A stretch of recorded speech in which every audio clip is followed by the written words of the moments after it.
আসসালামু আলাইকুম। দুপুরের শীর্ষ সংবাদে স্বাগত জানাচ্ছি আমি শাহনাজ পারভীন। আমরা দলের পক্ষ থেকে ভিশন 2030 করতে চাই বিএনপি মহাসচিব। নির্বাচনে এআইকে অস্ত্রের চেয়েও ভয়াবহ হুমকি হিসেবে দেখছেন সিইসি। অফিস ফেলে মন্ত্রণালয়ে তদবিরে পুলিশ সদস্যরা, লাগাম টানতে জরুরি নির্দেশনা। অমাবস্যা নিম্নচাপ উপকূলের নিম্নাঞ্চলগুলো প্লাবিত, বন্যা হতে পারে ফেনীতে। শিগগিরই গঠিত হচ্ছে তথ্য কমিশন। মাইলস্টোন ট্র্যাজেডি, জারিফের পর না ফেরার দেশে মাসুমা, মৃতের সংখ্যা বেড়ে 35। ফেনী সীমান্তে গুলিতে নিহত যুবকের মরদেহ 21 ঘন্টা পর ফেরত দিল বিএসএফ। বিয়ের অনুষ্ঠান থেকে স্বেচ্ছাসেবক লীগ নেতা গ্রেফতার।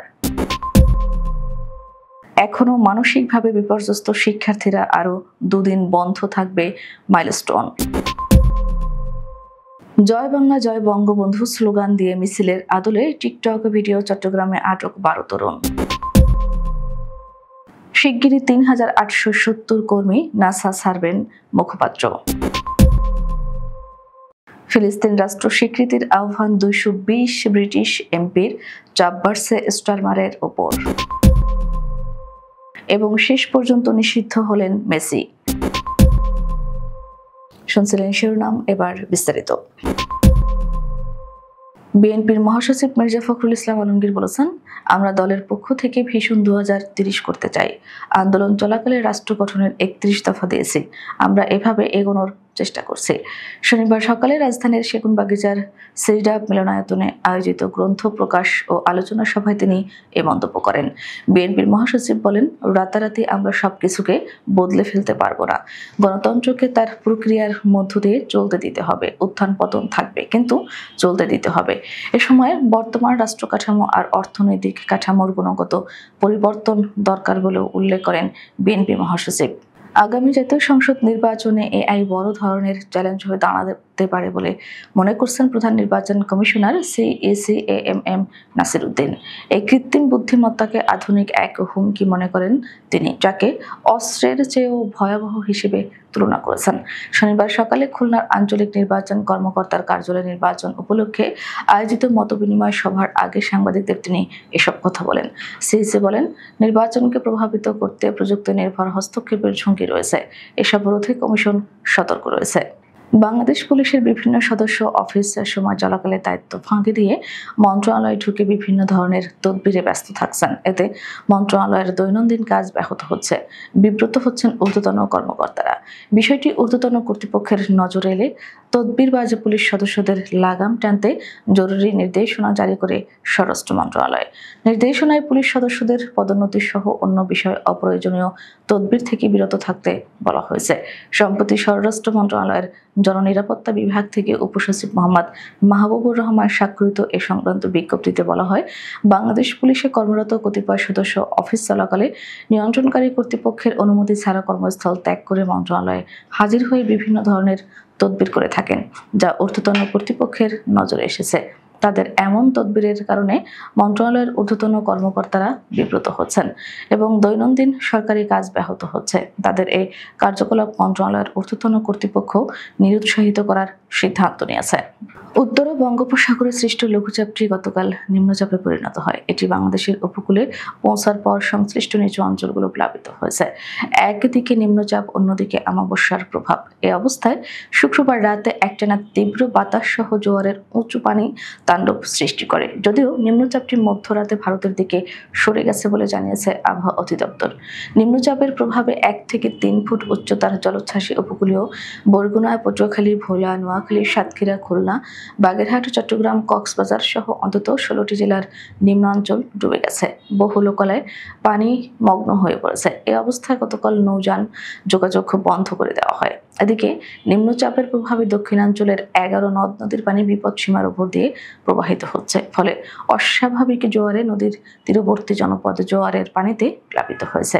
পানি উন্নয়ন বোর্ডের বন্যা পূর্বাভাস ও সতর্কীকরণ কেন্দ্র জানিয়েছে, আগামী 3 দিন কয়েকটি নদীর পানি সমতল বেড়ে ফেনী জেলায় বন্যা পরিস্থিতি সৃষ্টি হতে পারে। তথ্য কমিশন গঠনের উদ্যোগ নিয়েছে তথ্য ও সম্প্রচার মন্ত্রণালয়। কয়েকদিনের মধ্যে তথ্য কমিশন গঠন সংক্রান্ত প্রজ্ঞাপন জারি করা হবে। শনিবার তথ্য মন্ত্রণালয় থেকে পাঠানো এক সংবাদ বিজ্ঞপ্তিতে এ তথ্য জানানো হয়েছে। বিজ্ঞপ্তিতে বলা হয়, তথ্য অধিকার আইন 2009 অনুযায়ী একজন প্রধান তথ্য কমিশনার এবং দুজন তথ্য কমিশনার নিয়ে এই কমিশন গঠিত হবে। দুজন তথ্য কমিশনারের মধ্যে ন্যূনতম একজন নারী হবেন।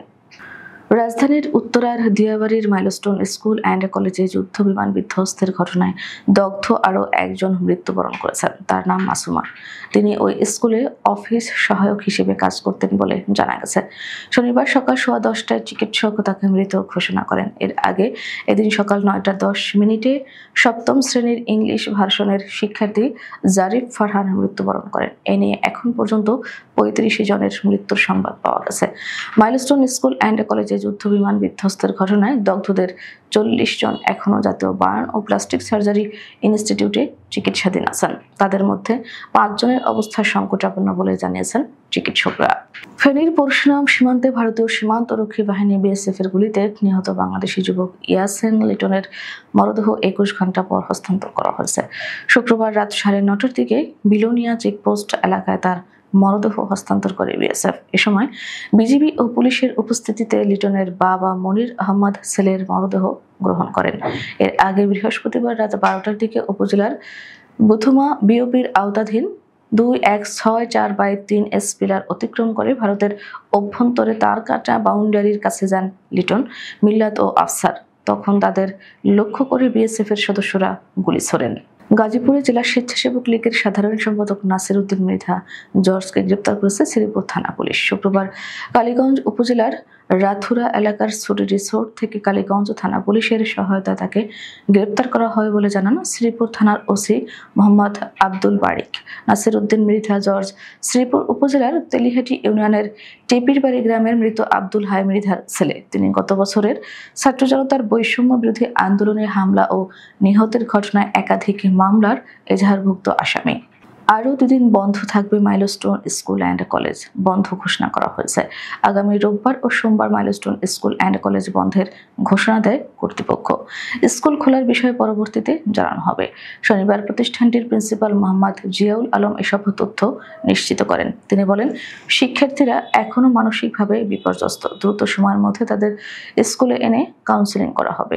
সে পর্যন্ত অভিভাবকদের সাথে যোগাযোগ রাখছে স্কুল কর্তৃপক্ষ। জয় বাংলা জয় বঙ্গবন্ধু স্লোগান দিয়ে মিছিলের আদলে টিকটক ভিডিও তৈরি করায় চট্টগ্রামের কর্ণফুলী উপজেলায় 12 তরুণকে আটক করেছে পুলিশ। শুক্রবার বিকেল 3টার দিকে উপজেলার চর পাথরঘাটা ইউনিয়নের খোঁজনগর এলাকার কালামিয়ার দোকানের সামনে ঘটনাটি ঘটে। পুলিশে জানিয়েছে, আটক হওয়া যুবকরা কর্ণফুলী উপজেলার চর পাথরঘাটা ও চর লক্ষা ইউনিয়নের বাসিন্দা। যুক্তরাষ্ট্রের মহাকাশ সংস্থা নাসার প্রায় 200% কর্মী শিগগিরই প্রতিষ্ঠানটি থেকে বিদায় নিচ্ছেন। গতকাল শুক্রবার নাসার একজন মুখপাত্র এ তথ্য জানিয়েছে।